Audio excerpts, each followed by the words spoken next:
আসসালামু আলাইকুম। ছবিতে যে দৃশ্যটি দেখতে পাচ্ছেন, এটি হচ্ছে রাজধানীর মিরপুর এলাকার।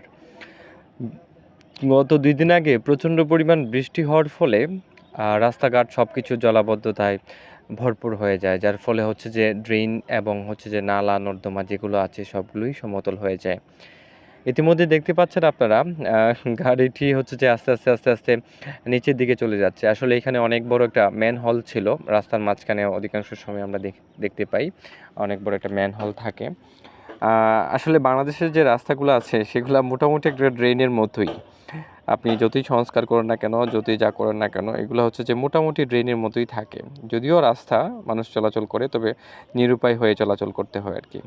আমাদের দেশের অর্থনৈতিক অবস্থা এবং মানবিক অবস্থা এবং রাজনৈতিক অবস্থা সবকিছু বিবেচনা করে এর চেয়ে ভালো আর হতে পারে না আরকি। দেখতেই পাচ্ছেন এখানে অনেক যানজট লেগে আছে ফ্লাইওভারে এসে। আমাদের ফ্লাইওভার আছে তবুও যানজট কমে না। তার কারণটা কি জানেন? আমরা হচ্ছে যে নিজেদের কখনো স্বার্থবিরোধী নিরপেক্ষ করতে পারি না। সবার সবসময় চাই যে আমার স্বার্থটা আগে উদ্ধার হয়ে যাক। এজন্যই আমরা যানজটে পড়ে থাকি।